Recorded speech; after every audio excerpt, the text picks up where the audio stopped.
Halo as a franchise is likely the most played, most loved, and most formative gaming franchise of all time for me. That's no small feat, so to say I am a fan is somewhat of an understatement. During my childhood, and even a strong majority of my teen years, it was Halo and Star Wars neck and neck, one in the gaming sphere and the other in the movie category. I even used to frequent the Bungie.net forums in my teenage years. That's what initially led to me creating the Ghost of Halo video, that classic video that's still on my channel to this day. And I have just so many memories within the Halo games that I look back on extremely fondly. I'll come out swinging and say that I haven't been the biggest fan of how 343 Industries has handled the series post-Bungie. I think the franchise has been terribly mismanaged, and a lot of that falls squarely on the studio that was created for the specific purpose of safeguarding one of Xbox's and perhaps gaming's most prestigious and beloved properties.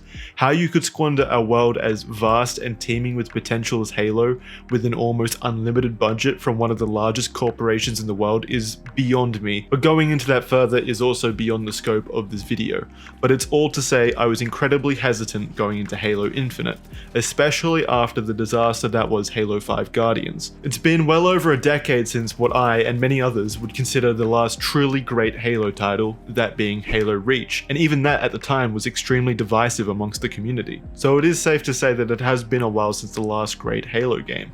And look, I want to cut 343 some slack. I understand the difficulty here. It's an almost impossible request with a fanbase as devoted and large as Halo's.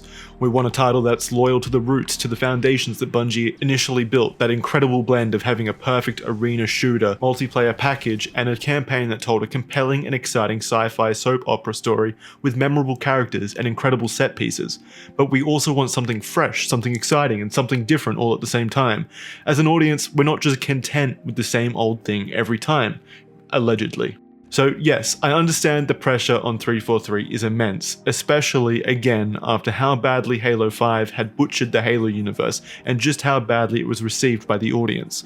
It's almost certainly a difficult thing to juggle between those two juxtaposed goals set by the audience. So when the news came out that Halo Infinite would be a spiritual reboot of sorts and they were going back to the core of what made Halo great in the first place, I was intrigued. Then the Master Chief armour redesign came out and the initial E3 trailers, and my hopes rose, perhaps against my will, to some extent. Then the first gameplay demo showed up, and we all know how that went down with the Craig memes and such, and my hopes again were momentarily dashed as the game was delayed and it was indicated that there may have been a troubled development cycle behind the scenes as creative leads left the project in droves. I started feeling worried. $500 million in 6 years of game development just for more echoes of 343 mismanagement? But then it was announced Joseph Staten, my lord and savior, one of the key figures behind the original trilogy, was confirmed to be returning. That's promising, I thought. And then the multiplayer flights came along and I found myself enjoying the experience just so much, a whole lot more than I thought I would. Like it was the most fun I had had in a Halo since Halo 3, and it was in a multiplayer beta. It was a fantastic feeling. It was like reconnecting with an old friend whose face I had all but forgotten by this point. So here we are. I've played through the entire campaign early, thanks to Microsoft, and I've put an ungodly number of hours into the multiplayer, which was dropped early under a misleading beta title, and I've made this video to answer one simple question. Did I enjoy Halo Infinite? Forewarning, this is going to be a long video, definitely the longest video so far that I've made, but I have a lot of stuff that I feel is important to talk about and I don't exactly feel comfortable just skipping over things for the sake of saving time. So please, by all means, check the timestamps below if you want to skip to a specific point. I'll have timestamps below to allow you to do that. Before we start and get into the meat of this review though, I do want to echo a single sentiment that I have coming out of this, and I just feel like it's important to get it out there within the first 5 minutes. So I will say, while Halo Infinite isn't even close to a perfect package or a perfect Halo package, and it has many serious flaws, it has given me the feeling that I've wanted back ever since Halo 3 and Halo Reach. That magical feeling of wanting to play some more Halo.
The campaign was the aspect of the game I was both most excited and most hesitant to experience after the train wreck that was Halo 5 Guardians.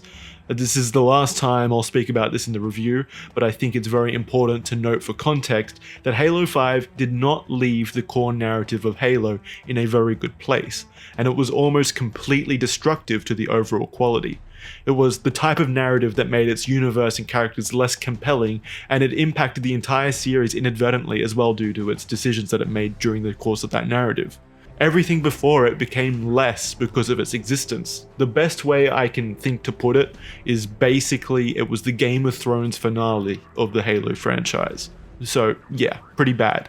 So it's no lie to say that Halo Infinite was in a make or break situation from the very start, because it had to clean up the mess that 5 had created for it while also proving it could stand on its own two legs and offer a way forward for the series. While it's too early to speak of what comes next, I am pleased to say that Halo Infinite's campaign does a pretty good job of taking what's strongest in the Halo universe and putting those aspects center stage to tell a really compelling character-driven story. The primary focus of this story is the relationship between 5 main characters marooned on Zeta Halo, a new Halo installation. Those characters being John 117, a Spartan super soldier known famously as the Master Chief. You all know him, you all love him, he's here and he's great. Second on the list is Cortana, the Master Chief's smart AI, paired with John to provide supercomputer assistance ever since the very first Halo, but who died in Halo 4 and who, controversially, became cartoonishly evil in Halo 5. Then there's entirely new characters that fill out the rest of the roster, starting with the Weapon, an inquisitive, naive new AI that Chief pairs with the intent to neutralize Cortana after her attacks on humanity. Then we have the Pilot, a UNSC Marine who is one of the only surviving human soldiers at the start of the game, who stumbles across the Chief and assists him after the UNSC is wiped out entirely by the Banished, who are basically a new faction designed to replace the Covenant narratively. Which brings me to Escharum, the final main character here. He's a brute chieftain and he's one of the main leaders of the Banished, and he's a mentor of Atriox, the main leader of the Banished, who is mysteriously missing during Infinite. There are a few other characters who don't share as much screen time, but the core of the game explores the relationships between those 5 core characters, as well as a few core mysteries that pop up almost immediately. At the beginning of the game, it's revealed that Cortana and Atriox are both gone. The main driving questions behind the narrative become: what happened to Cortana and Atriox? What happened to the UNSC? How were they so badly beaten by the Banished in the first place? What are the Banished trying to accomplish on the torn apart Halo ring? How did the Halo ring get torn apart? And they're all compelling reasons to become invested, especially with a strong character like Master Chief behind the driving wheel. And most of the time, the answers and plot points are satisfying. I'm unable to spoil specifics, but I can say that I did enjoy the core narrative, and I'm extremely happy that they were able to tie up the narrative ends of previous games to deliver a story that sets itself up well for the future without too much controversy. It was honestly such a satisfying feeling knowing that the game's narrative had been pulled off successfully. And while I'm not able to really talk about specific plot points during the Halo campaign due to embargo, I am able to talk a bit more about the characters, so I'm going to do that. Chief this time around seems more human, heavier both in emotions and age, and there's more nuance to his character than ever before. While there are still some elements of this change that feel slightly forced, like his eventual relationship with the almost annoyingly anxious pilot character, it is done well for the most part. He has real issues, real believable issues, after decades of saving humanity, but you get the sense that it's all he knows. He comes across as desperate to right his wrongs, particularly with Cortana, while continuing to serve his role as humanity's hero. It's a strong character hook, and I really did enjoy being connected with the Master Chief again in this way, and perhaps even a deeper way than ever before. My major complaints about the characters other than Chief are that they are mostly one-dimensional. The pilot in particular, as I said before, became very grating to me very quickly in just how little he added to the narrative. All of his lines are generally about him wanting to get home, or they're about how useless he is, or how angry he is at Chief for not letting them run away together. And it's just like, dude, come on, I get it. You're scared. I get it. I completely get it. You don't need to hammer it into me every 2 seconds. I wish they had given him just a bit more to work with, because it's just not extremely compelling in the context of the current story that Halo Infinite is trying to tell. And there's points in the main campaign that definitely feel like he's just an empty vessel used to drag the story forward in some moments, especially halfway through the game. He was the character I was least interested in continuing to talk to throughout the game, and it was very odd to me how quickly the relationship between him and the other characters developed. The game takes place 7 or 8 hours in universe, like that's the time duration of the main story, which is definitely smaller scale than any other Halo game other than maybe ODST. And these characters who didn't know each other at all before the game grow their relationships in a way that doesn't feel natural for that time frame. It wasn't a major issue or anything, but it was an oddity I definitely felt between the characters. Some of the interactions didn't feel entirely natural due to that. For the most part though, I enjoyed watching the 3 good guys, the Weapon, the Pilot, and Master Chief, interact. And that's definitely a good thing because it makes up the bulk of the narrative. And just so you guys know, the Weapon isn't entirely void of this criticism as well. Like, she is slightly one-dimensional, maybe not as bad as the Pilot, but that one-dimensional quality is definitely there. Like, her naivete and her quirkiness definitely do become super apparent the more she talks, but I felt like the relationship between her and Chief were more grounded in the context of the Halo narrative. So it definitely didn't grate on me in the same capacity as the Pilot did, and I really did come to love the Weapon as a character the more I heard her talk and interact with the Master Chief. As for antagonists, I was pleasantly surprised by Escharum. I'm not sure if I'm saying his name correctly, but I was pleasantly surprised by him regardless. He got a nice amount of depth to his character that explained fairly well what his motivations were, and there was almost a satisfying understanding between him and Chief that felt more natural than the other relationships that were developed. In many ways, it felt more natural than Chief and the Pilot or Chief and the Weapon, but I suppose since Chief is more warrior robot than human, it makes sense to some degree. I know that's a bit vague, but you'll likely see when you play the game for yourself. There's also another secondary antagonist in the game that I'm not sure I'm able to talk about at all, that was almost entirely useless in the context of the narrative though, and it was kind of disappointing. Not much was known about her, and she's built up to be this big bad character, but it never goes very far at all, at least for now.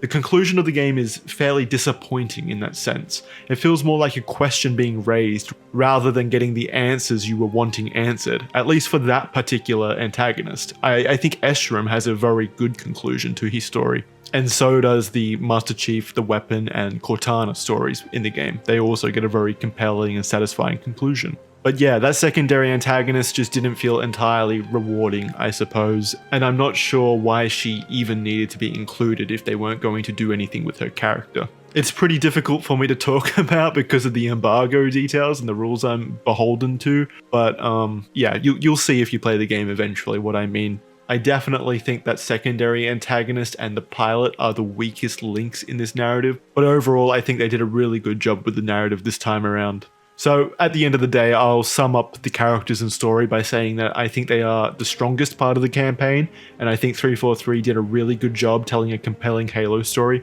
that for the most part entertains for the 10 to 12 hour runtime. Okay, so we've talked about the story, now let's talk about the actual gameplay of the campaign. There was much talk about how Halo Infinite is now an open world game, and how revolutionary this was going to be for Halo's formula. And after playing the campaign for over 15 hours, I think I'll just say it right now.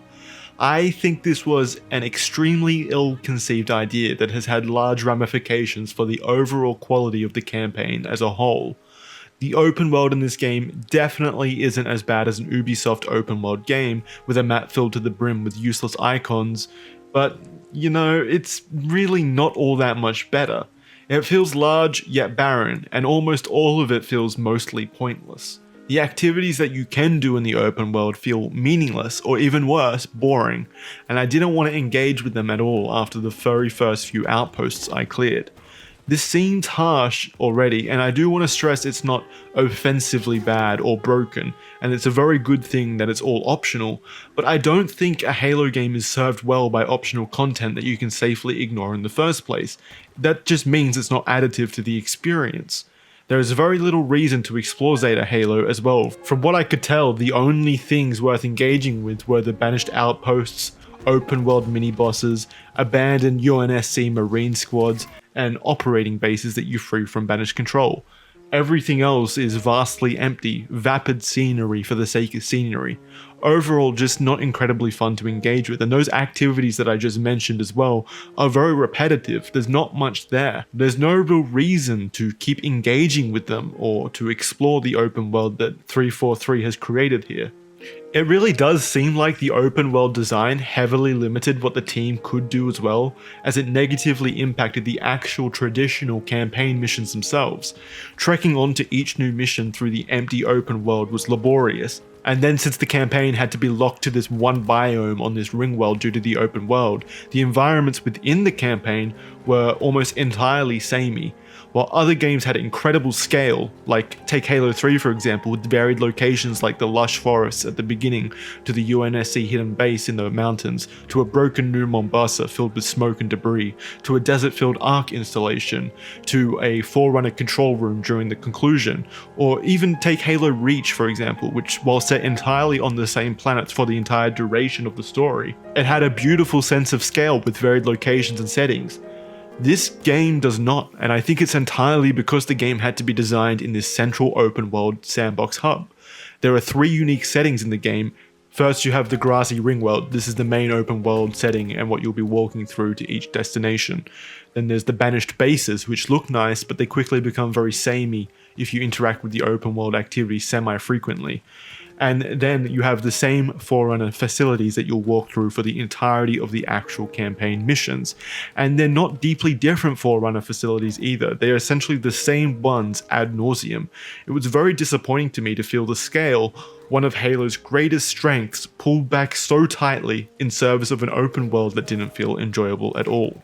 I want to reiterate that it feels enjoyable in the base sense that Halo Infinite's sandbox is incredibly strong, but there was never a compelling reason to interact with the open world in the first place.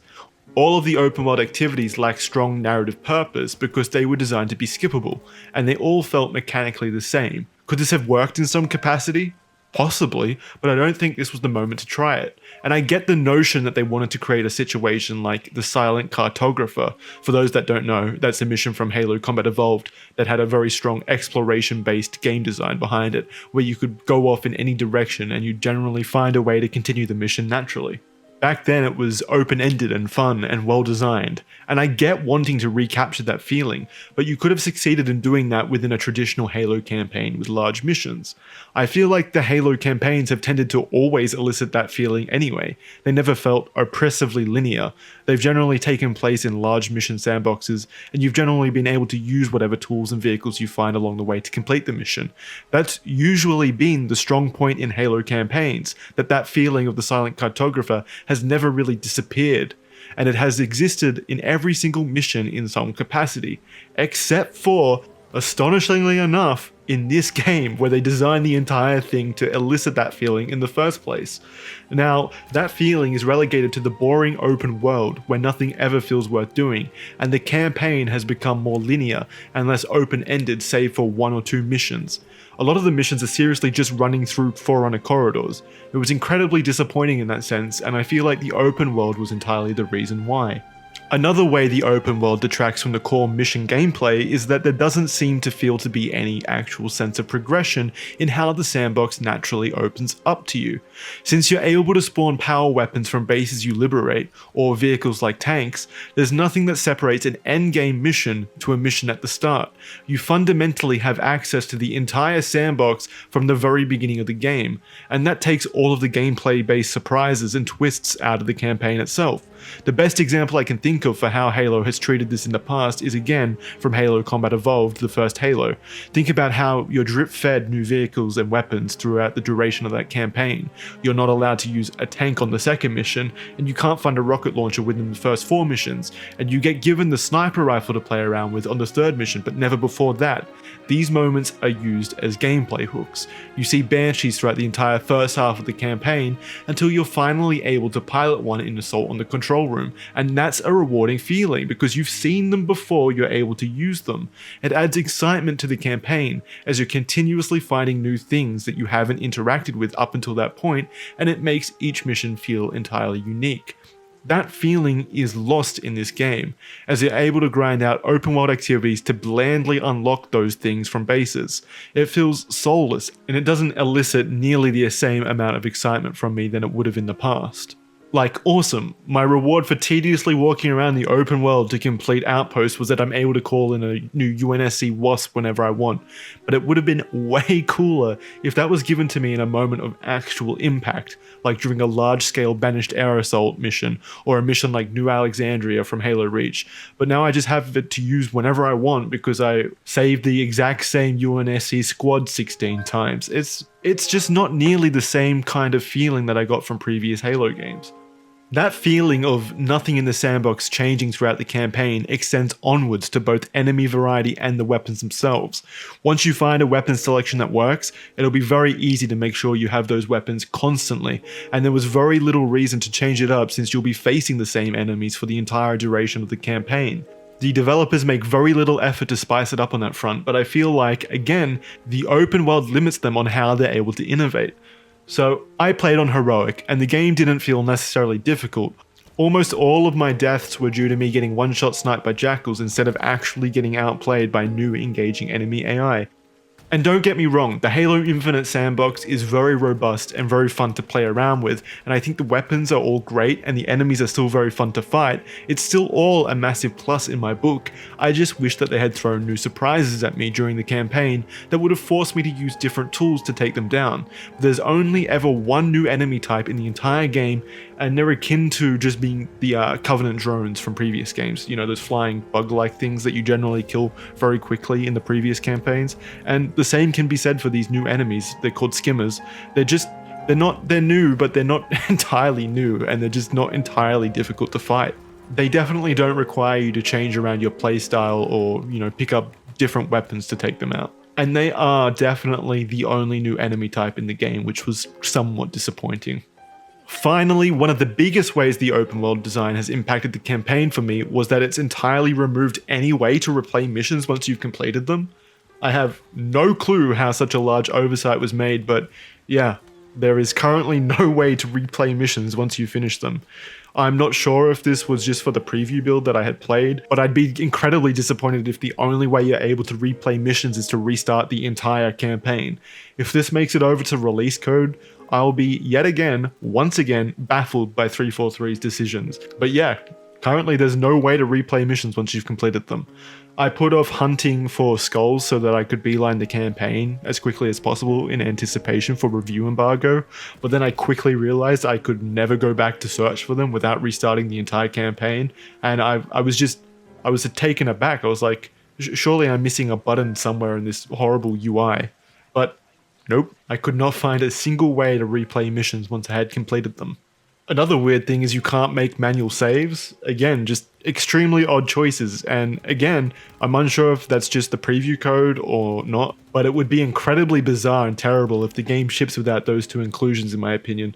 So I'll put a note in the description after launch or after I get new information clarifying this point, so check the description below past release date if you want to confirm whether or not this game includes the ability to replay missions, because that is just a core feature or a core option for any other Halo game, and for it to be missing in this game is just weird. So a few other core points about the campaign.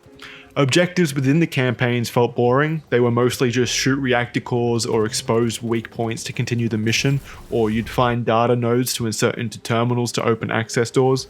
And it didn't really impact the enjoyment for me because Halo has always been about the sandbox, and it didn't really impact that all too much. But it was just something to note, like the only objectives that you'll actually be doing in-game in these missions are just shooting weak points on like reactors or putting data chips into terminals to unlock doors. But again, it usually always felt fun to shoot stuff and proceed in a forward direction in this game, so that's almost entirely what I cared about mostly. Another thing to note is that there are boss fights in the game as well, but very little was done to make them feel very engaging. They all boil down to shooting their weak points or unloading power weapon ammo into them, since they're generally all the same bullet sponge type enemy with slightly different types of shield strength. I'm unable to show any of these boss fights due to embargo rules, so that's why you're not currently seeing any on the screen, but there are a fair few of them during the campaign, and they all generally felt the same to me.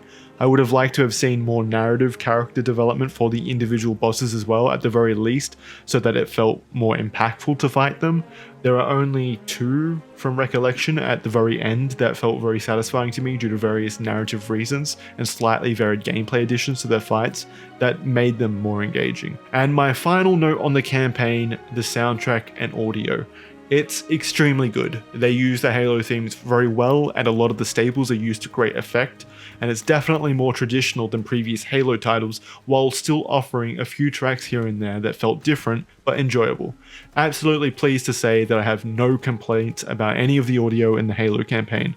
Voice acting was great, sound effects were great, enemy chatter was fantastic, and the soundtrack was incredible. Very happy with everything there. The rogue AI known as Cortana is gone. She's been deleted. How? By you? Of course not. Did you hit your head or something?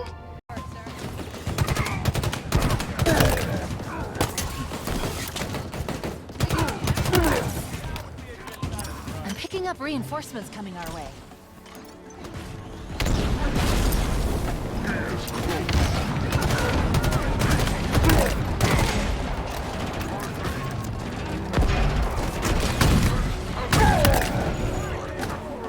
So, all in all, I think there are a lot of flaws with Halo Infinite's campaign, but I want to reiterate that I still really enjoyed my time with the characters and the core gameplay outside of the open world design decisions, and it was for the most part very satisfying, and it felt like a return to the traditional Halo gameplay that I love.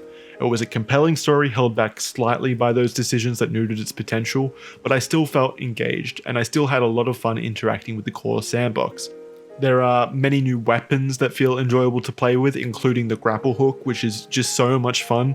It was always satisfying to circumvent Jackal snipers by grappling up behind them, and it was always enjoyable running over grunts in a ghost and hearing their methane tanks burst and their cartoonish cries echo behind me. And the tools and weapons really did do a great job of opening up the Halo sandbox far wider than ever before. Halo has always been a fairly vertical game, but this game definitely expands on that feeling a lot with the environments and tools, and I definitely appreciated that aspect. The main things I'm taking away from the campaign are that my interest in the Halo story has once again been rejuvenated, and I'm interested in seeing where it goes next, and I can't wait to see the direction they take the story now that they've unshackled themselves from the past. And I think that outside of the open world, they have a very strong foundation for the gameplay going forward. I just sincerely hope they return to a more traditional method of mission design if they can't commit to filling their open world with detail and purpose, as the open world in Infinite was truly a swing and a miss to me. And again, I think it really limited what could have been a perfect Halo campaign. Before heading into the second half of the review with the multiplayer, I figured I should talk about the graphics and performance, especially after the controversial E3 showing that caused the initial delay last year. First and foremost, I really appreciated the general art design of the game. It doesn't feel nearly as complicated and busy as Halo 4 and 5, and it feels like what would have been the logical move forward post Halo 3 if they had continued that more traditional art style. From the weapons, Chief's armor, the AI design, the ships and vehicles, they all feel far better fitting to the universe that they appear in. I'm very happy with the game the way it looks stylistically, definitely. Standouts to me were, of course, the Mjolnir armor, the skyboxes look fantastic, and the Forerunner installations all look incredible, which is a fantastic thing since, like I said in the campaign section, you'll be seeing a lot of these Forerunner installations the further into the campaign you get. Again, my only complaint with how the game looks is that I wish there were more varied biomes and more bespoke environments and locations, because currently it does mostly all blend together in that open world, but what is in the game does look very good. It's not without its own issues though, and I did notice a few oddities that I thought I should mention. The cutscenes, while incredibly beautiful and well shot, seem to run at a frame rate independent of your actual frame rate. It creates this odd stop motion effect, particularly when characters are talking, due to them seeming to update at a lower frame rate than what the game is pushing. Due to the cutscenes being shot in a similar way to God of War 2018 with that single shot style motion, these are fairly noticeable, at least to me. I wouldn't go as far to say it completely diminishes the quality, but sometimes it did draw me out momentarily, especially when I was focusing on the lips of the banished characters. I'm not really sure why that decision would have been made, since the game seems to have no problem running at a somewhat solid frame rate, but it was something I definitely noticed. This continues on to some animations that also seem to share that same oddity. When you clamber over a ledge or reload a skewer, the animation plays out in a much lower frame rate than what the game is running at, again, leading to this stop motion style look that doesn't quite fit in with the rest of the fluidity. It feels odd, and sometimes it makes the game seem like it's running poorly when it's not actually. For things like clambering and reloading certain weapons, it's actually pretty annoying, because you're doing that a whole lot more in the moment-to-moment gameplay than you are by watching cutscenes, so it does rear its head a lot. Speaking of frame rate though, I ran the game at high settings and frequented around 60 to 70 frames per second on an RTX 2080 Ti at 4K. That's about what I expected, and it usually tends to hold up fairly solid. Locking it to 60 FPS creates a solid experience, and I'm sure I could have tweaked my settings more to squeeze out as much FPS as I could. It's important to note that this was all before any form of DLSS implementation was made on the campaign, and it was before I downloaded any day one drivers, so it's completely possible that the performance is even more solid at the time of launch. Again, I'll try to note that down below in the description. Also worth mentioning that the performance was far better in the missions than it was in the open world, which indicated to me that the open world is taxing on the CPU in a way that it isn't during the missions, which does make sense since the game has to run all the logic processes of calculating the open world. So yeah, that makes sense, but it is something to note that the performance isn't quite as solid during the open world segments. It's still fine, but it is less solid. As for the multiplayer performance, the game runs fairly well at the same settings, and there's a large number of options in that suite that allow you to fine-tune the performance. No issues at all with the frame rate in the multiplayer for me, but I'm sure your mileage may vary with your specific PC build. I also want to note that I'm impressed with the amount of graphics options on PC. I really appreciate the fine-tuning that's allowed to happen, and the implementation of a console-like automatic resolution scaler to maximize performance is really cool in a PC game, and I really hope that continues over to other games. Console-wise, I've tested the game on an Xbox Series X, and it's essentially the same as PC. I mean, it doesn't look nearly as good as PC, clearly, but the performance still has the same level of stability, I think. It seems to mostly run at a locked 60 FPS, and I assume it's upscaled to something at least close to 4K, at least that's what my untrained eyes are telling me. So yeah, no real complaints there on the performance front. I didn't test it on Xbox Series S or I think the previous generation consoles. I think it's launching now. I'm pretty sure it's launching on previous generation consoles. But yeah, I didn't test it on anything other than PC and Xbox Series X. But I'm sure Digital Foundry will do a large video that you can check out for specifics on the console front, as well as a deeper dive into the performance on PC. And I highly recommend you do once they release their video. Altogether, I think the graphics and performance are solid in this package, and I have very little complaints other than that weird frame rate issue with some cutscenes and animations.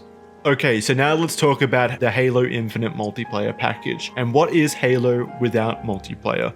Since the franchise began, it's always been an incredibly strong multiplayer shooter, with Halo 2 and Halo 3 in particular being responsible for popularizing the format on console.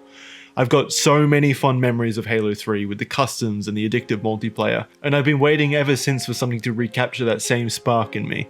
It was instrumental in forming my multiplayer gaming interests ever since, and I think Halo Infinite is the closest I've come to feeling that way again. The core multiplayer in Infinite is really rock solid. It feels like a very enjoyable blend of traditional Halo gameplay with that robust Halo sandbox we all know and love, while also adding elements that both feel at home within that traditional framework, while also serving to expand the game to a new modern player. A lot of care was clearly taken in the design, I feel, to create an experience that honors what came before in a way that modernizes the formula, and the outcome is a very engaging experience that's just a dream to play either solo or with friends.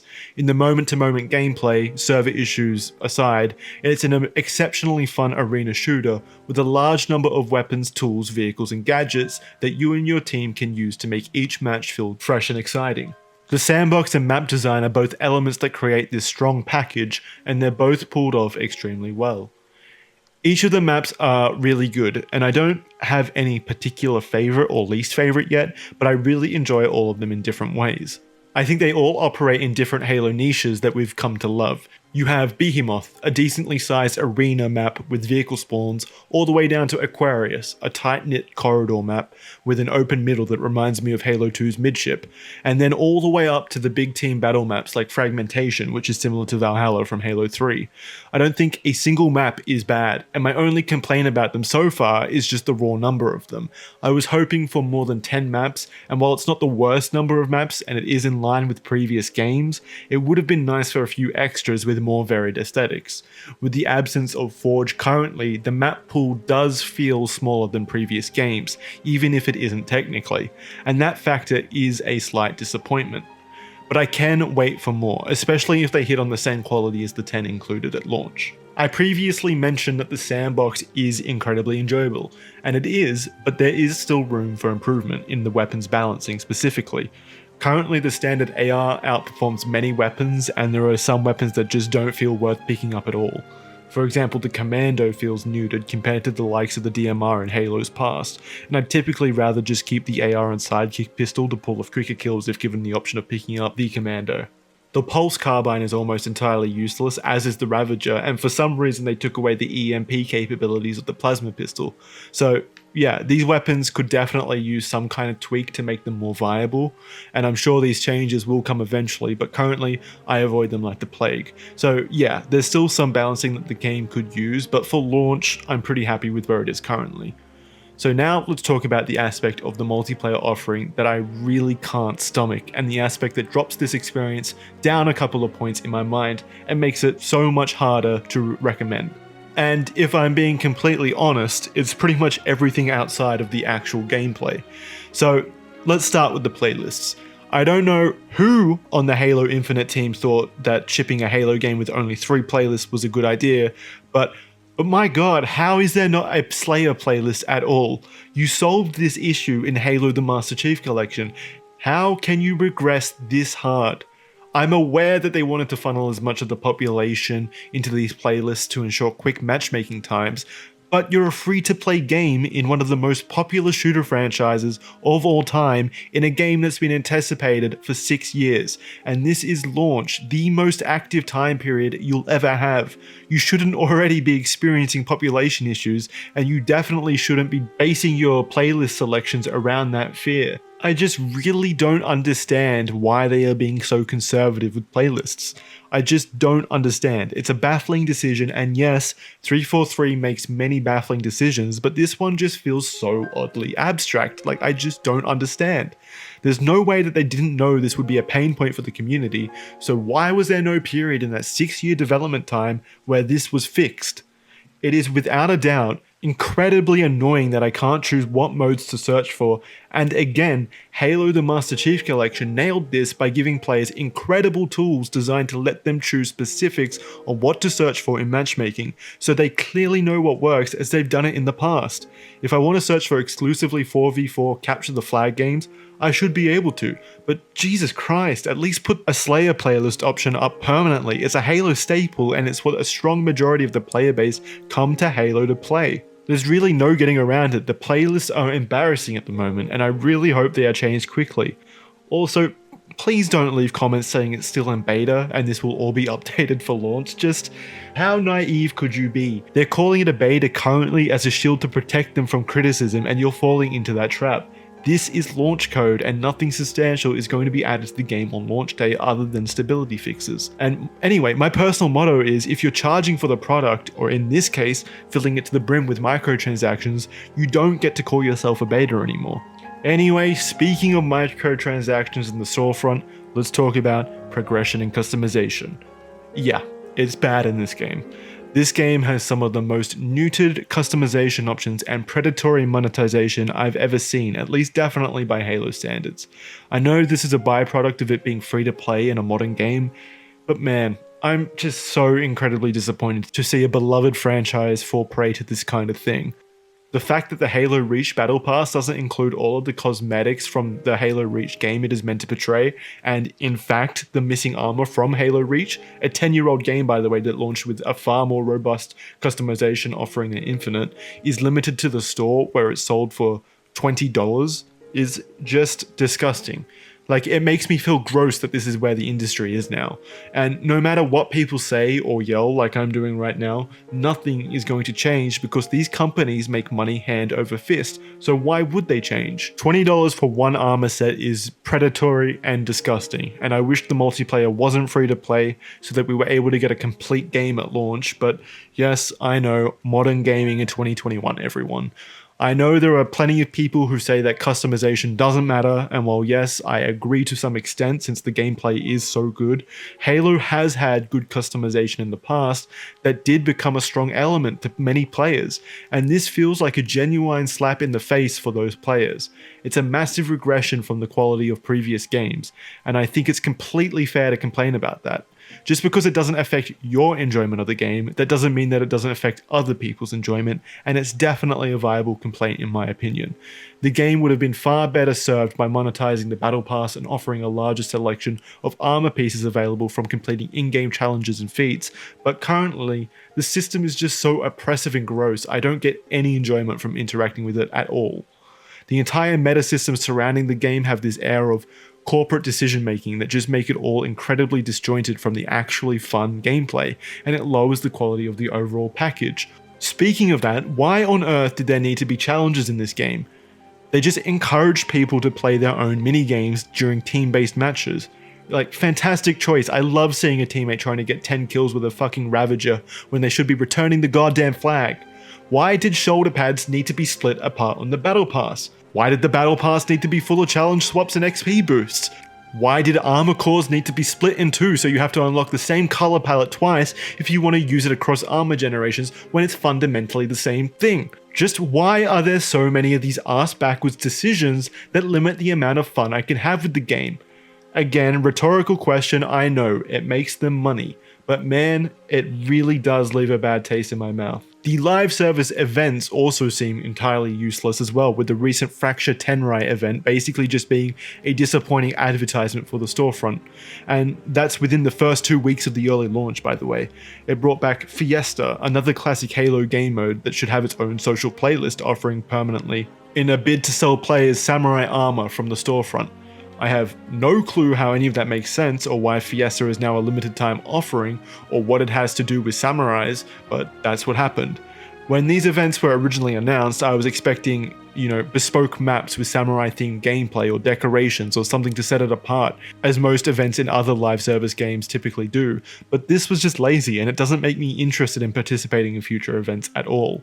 All in all, I would say that the multiplayer experience is a mixed bag.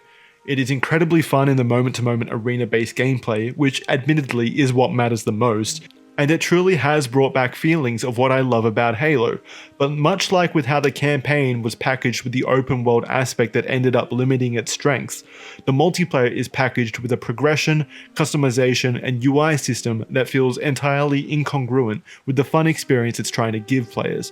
And just for the record, I have no problem with the game being free to play and monetized through a cosmetic storefront. But it feels just so incredibly heavy-handed currently, and it leaves players that would have paid for the game in the past feeling like they've been slapped in the face by a franchise they've spent most of their teen and adult life supporting. These are your fans who would have bought your game if it wasn't free to play, 343, and currently it feels like you're alienating them.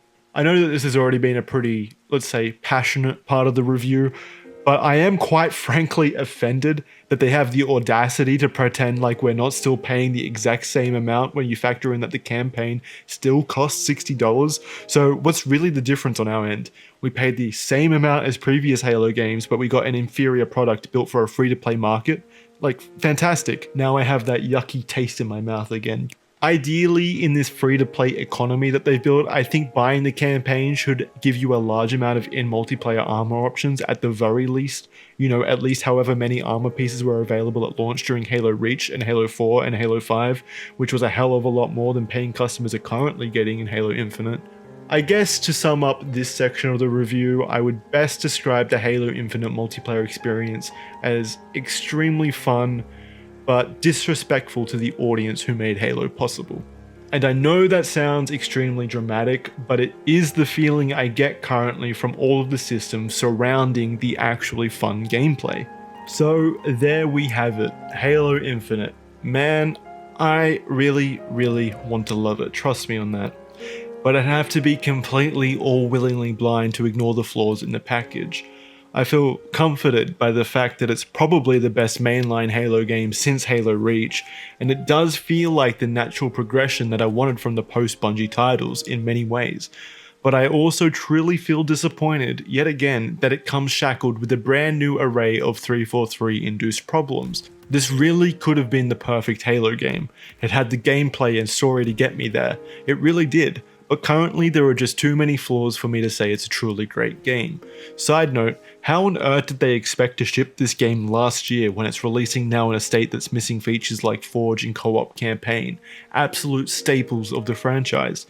I've said it before, but something needs to change at 343 management because they can't keep getting away with this level of mismanagement. I'm not blaming the developers at all at the studio, they're clearly extremely talented people, but there's something wrong on a management level here. I'm completely shocked that Microsoft hasn't stepped in and made some changes at this point, after Halo 5's reception, after the horrible state Halo the Master Chief Collection launched in, and after Halo Infinite failed to meet deadlines and still managed to release in an unfinished state. But I digress, it's just interesting to me. So what's next then? 343 has spoken a lot about how Halo Infinite is a 10-year-long live service platform and how they want to grow the Halo Infinite experience over that time with frequent additions and changes, and I truly, truly hope this is what happens. I hope they grow it in a way that pushes the game to its potential, the potential that I see clear as day today, instead of simply maximizing how much they're able to nickel and dime their player base for before hitting the point where the player base leaves entirely and the game loses all hope of becoming better. Right now, I am in a conflicted state though. I don't think the game would have released in this state with this amount of disrespectful microtransactions if that wasn't the main goal long term. So I'm not sure if their goal is to fix the big issues. I didn't want to be this negative towards the game, but there are just so many decisions that truly do hold this game back. But I will concede that the possibility is there that 343 listens to the feedback echoed by the community and changes the game for the better, and I truly hope that they do, because this could be an incredibly strong start that'll lead to Halo being a household name again. I can see that happening, I really can, and it makes me feel excited. Halo has fallen to the wayside this last decade, and there has been no greater tragedy in gaming than seeing my beloved franchise from my childhood being relegated to the background. This is the chance Halo needs, but it's not over yet. So I'm going to look at this positively and end on a nice note. Mr. 343, if I may address you personally, with this title, you've proven you can make a very fun game with a large dynamic sandbox that feels fantastic to engage with, and you've proven you have it in you to tell a compelling Halo story filled with moments that rival the greatest moments in the series past. And you've definitely proven you understand what makes that addictive Halo Arena multiplayer great in the first place. Now, you just need to listen to the feedback that's pouring in, and you really do need to make those difficult decisions. Now, more than ever, you really do just need to finish the fight. Okay, so that about does it for this super long review, and boy, what a passionate review that was. That was so long. I hope you guys understand why I felt the need to talk this long about the game. Halo truly is my favorite franchise of all time, and I feel incredibly passionate about it. So that's the reasoning behind why this is so long, and it probably won't happen again until the next Halo release. So let's talk arbitrary scores. I think at the moment I'd give the game a 7.5 out of 10 currently. Both the multiplayer and campaign get the same score from me, so that's super useful if you're into those arbitrary scores. I actually would recommend the game to those of you who like Halo already, but I'd say go in cautiously expecting flaws because they are there. It's a good time for the most part, and I really am looking forward to putting a whole lot of time into the multiplayer. And I'm really eager to see how 343 changes the game in the future. I'm also definitely going to do a legendary run through of the game on launch that I'm really looking forward to. I can't wait to get sniped by jackals every 2 seconds. Like seriously, it was pretty much like Halo 2 Legendary in that respect during the campaign, so you know, be forewarned, be careful of those jackal snipers because they will one-shot kill you. If you liked the video, please leave a like and let me know down below what you thought of the review. There was a lot to talk about, and it definitely may have seemed rambly at times, but that's just the nature of the beast. I had to get this out by a certain date, so I couldn't really structure the review in a way that took longer than a day or two to write. And again, super passionate about Halo, so it was always going to be this long if I'm being honest. So community interaction time as well. I want to know which Halo game is your favorite. It's actually a super hard decision for me, honestly, but I'm going to leave mine below with a comment explaining the reasoning behind it down in the pinned comment below. So go down there, check that out, and leave your favorite Halo game as well, because I truly do want to know what your favorites were. And more videos are coming in the future, so remember to subscribe and all of that. Yeah, I think that pretty much covers it all. Thanks for watching, and I'll see you guys next time. I'm gonna go play me some more Halo.